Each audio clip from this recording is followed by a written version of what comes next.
It's time. I want your Tolkien hot takes. Now, I have a few to start us off because I've been collecting comments from the chat. So here's one. Mikhail Chandra said, Gollum did nothing wrong. Ooh, what are your thoughts on that one, David? It's said that Smeagol isn't the nicest of people before he died, before he was turned into, before he got the ring anyway. He was a bit of a sneak, he was a bit of a liar and stuff. But I think Smeagol Gollum was a necessary part of the plan of winning. You know, I think there's a thing in Tolkien's work called eucatastrophe, where it gets to the point where, and this is a big belief of him in general, is that if you work hard enough at something but you keep failing and you get to the very, very last possible moment, but you are still trying and still trying, then there will be eucatrastic. I can never say that. I can say eucatastrophe, but I cannot say where it's been. But there will be a divine intervention that will help save the day, right? And so the whole thing of when Frodo fails to destroy the ring, which he does, and he gets further than anyone else could possibly do, probably. That eucatastrophe is Gollum intervening through this act, right? So yeah, it's a fascinating thing that, like, you know, it would have failed if not for Gollum. Yeah. Right. And everything that would have happened. But I think he was not a good character at the same time. All right, let's have a look. I have another hot take that I collected from RPG Dinosaur Bob, who says, if Legolas had been a female, which we had talked about earlier, the dynamic with Gimli would have been very different. Can you even imagine? What are your thoughts on that one, David? I'm shipping them right now. Well, yeah, I mean, I was already shipping them. Yeah, well, they tried to do that in the Hobbit films, didn't they? With Evangeline Lilly and the guy from Poldark, who was sexy dwarf, Philly or Killy, can't remember which one he was. So they did that. They would have to have. I'm sure. I don't know if they would have got John Rhys Davies to play Gimli if Legolas was a woman. It would have been a sexy dwarf as well. I think it would have been like Richard Armitage or something. No, it'd been interesting. It'd be interesting just to put a woman in with the Fellowship and just see how that dynamic works. You know, in that age of chivalry and everything like that, how that kind of works and everything.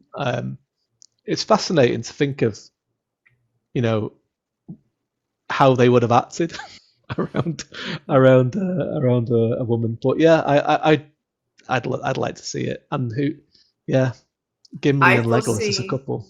I foresee Hobbit shenanigans in all their forms. That's all I can say. I just feel like there would be Hobbit shenanigans around that. Hot take: Stewards of Gondor should claim the crown. Ooh, that is a hot take. That's what are your thoughts on that one? Well, I think, you know, I'm not a monarchist. Tolkien was. Yeah. He very, very much was a monarchist. So that was very, very important to him. There are family lines that should be in power, the ones that shouldn't be in power, right? And that's a key element. And that's something that you can disagree with. I don't agree with that. I'm not a monarchist. So for me, yes, they should have become more of a democracy. Yeah, that would have been perfect, right?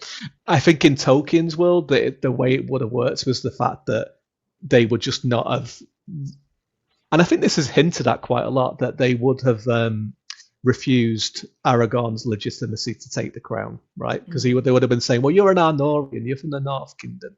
Go and take that kingdom if you want. It's like, you know, and I think that was probably what Denethor would have done, and they would have carried on as being the de facto leaders of you know, Boromir's line, Gondor has no king, Gondor needs no king, and what have you.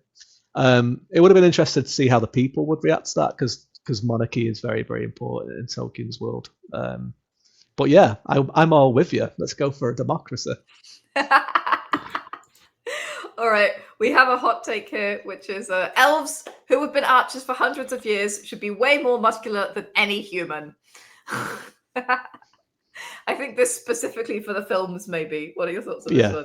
Yeah, for sure. Yeah, I mean they're very kind of ethereal in the films, aren't they? They're very kind of like live and, like, you know, very flowy gowns. I mean, I think like Lee Pace as Thranduil is probably what the elves should have kind of looked like. except for his hair color, which is probably one of my hot takes. And I don't even think it's that much of a hot take. I think, he tall, imposing, physically muscular, the warriors. I mean, the Noldorians were warriors. I mean, they were obviously, they were very learned and they liked, poetry and music and everything like that, but they were, the warrior caste of the elves, really. They came to Middle Earth to fight Morgoth, and that's what they did. They were, so yeah, for sure. They should have, I think that would make more sense for them to look like that.